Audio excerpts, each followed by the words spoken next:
Welcome to another episode of China Update, where I provide you guys with the most up-to-date political, economic and geostrategic analysis on the world's number 2 economy. My name is Tony. Let's jump in. Okay, happy Saturday everybody. I trust you're all enjoying your weekend. First up, for the economy, the issue of poor fiscal conditions generally and soaring local government debt specifically has been a persistent theme this year on China Update. Regular viewers understand that zero COVID policy has increased costs for local governments on the one hand, and economic slowdown, tax breaks and the collapse in the land use rights market due to the housing crisis have smashed revenue on the other. This week, several high-profile domestic outlets and analysts have rung the warning for a new cost which, if not mitigated, could put further pressure on local government finances and debt: the surging numbers of temporary COVID hospitals. Chinese financial media outlet Caixin writes that, for example, China's local governments have been under pressure this year to boost infrastructure investment to shore up economic growth. Quote, but some have invested millions and sometimes billions of yuan into projects that may bring in little revenue. Centralized COVID quarantine facilities. End quote.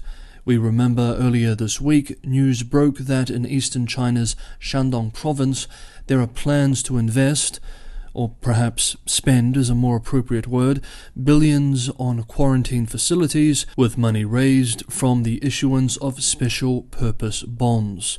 We remember that special purpose bonds are an extra budgetary form of fundraising for local governments, typically allocated for infrastructure spending in order to achieve politically set growth goals. Quote, the decision to spend on infrastructure, in other words, doesn't begin with an assessment of what infrastructure is needed and economically viable. It begins with a calculation of how much money must be spent to achieve target growth rates.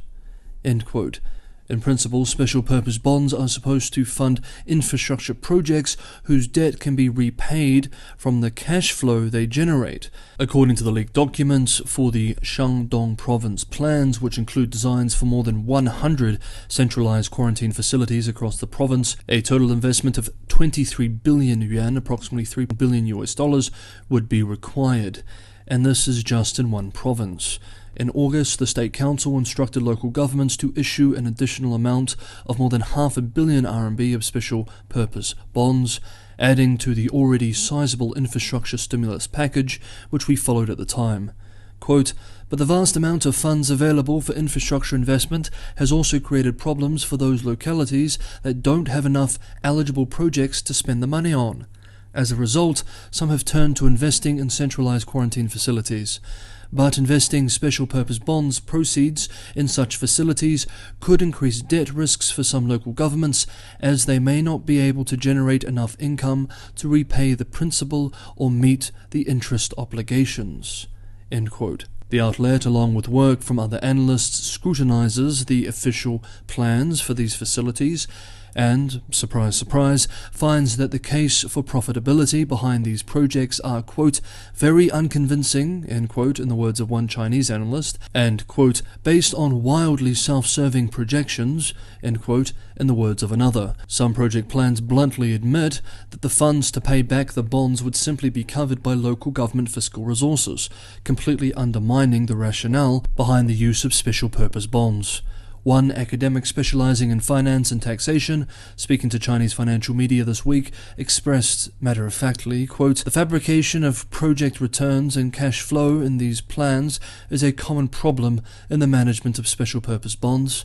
Projections are massaged to meet bond repayment requirements, and project reviews are simply not rigorous enough. End quote. Okay, next up for the Chinese economy, UK-based Japanese-owned Financial Times writes this week that as many as 500 Chinese companies have quietly re-domiciled or registered in Singapore over the past 12 months, quote, in a bid to hedge against rising geopolitical risk as tensions between Beijing and Washington escalate. End quote. Chinese companies have been switching parent companies or global headquarters to Singapore, listing on the stock exchange, acquiring local businesses to form joint ventures, and other moves to hedge their bets, a sign that confidence within Chinese companies themselves are not exactly rock solid. China's closing off from the world due to COVID is also a factor. Quote, China has a huge domestic market, but increasingly, businesses there work around the world. They know sensitivities arise if they remain Chinese, so they market themselves as international. Singapore, with its strong regulatory system and global reputation, allows that platform. End quote. This is, of course, more good news for Singapore at the expense of China, and especially the Hong Kong Special Administrative Region. In September, we remember, according to the Global Financial Centres Index, the city-state overtook Hong Kong as Asia's biggest financial hub and became third overall behind New York and London. During the pandemic too, border restrictions and rolling lockdowns, which, as we are painfully aware of, remain in place in China, mean that Singapore has proved to be the better location for networking and deal-making than China for international executives. This week too, according to a report by Bloomberg's Hong Kong team, the number of hedge funds expanding from Hong Kong to Singapore has tripled in the past 3 years, including some of the world's largest global managers. Even firms which started as China-focused managers, like Pinpoint Asset Management, are diversifying into Singapore. The Bloomberg analysts write that while Hong Kong's status as the dominant hedge fund hub in Asia, quote, isn't under threat, end quote, it's home to nearly 44% of hedge fund managers operating in the region, after all.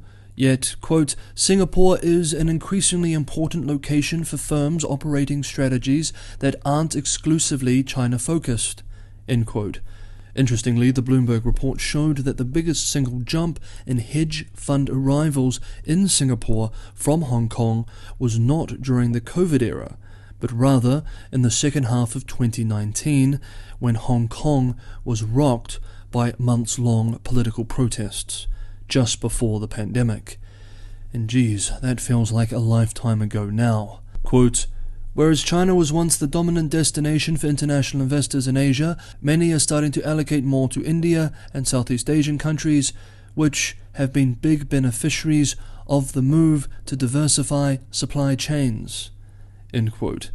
At this point, Hong Kong still dominates the hedge fund game in Asia, but the trend towards diversification towards Singapore is certainly clear, and Hong Kong's financial centre future, and perhaps its future generally, is increasingly dependent on the investability and stability of mainland China. Hey guys, that's today's episode of China Update. If you enjoyed the episode, don't forget to hit that like button. As always, anyone who can go that extra mile and help me keep the channel sustainable, Patreon and Buy Me a Coffee links are in the description below. Thank you so much everybody for watching. Have a wonderful weekend, and I will see you back here on China Update on Monday.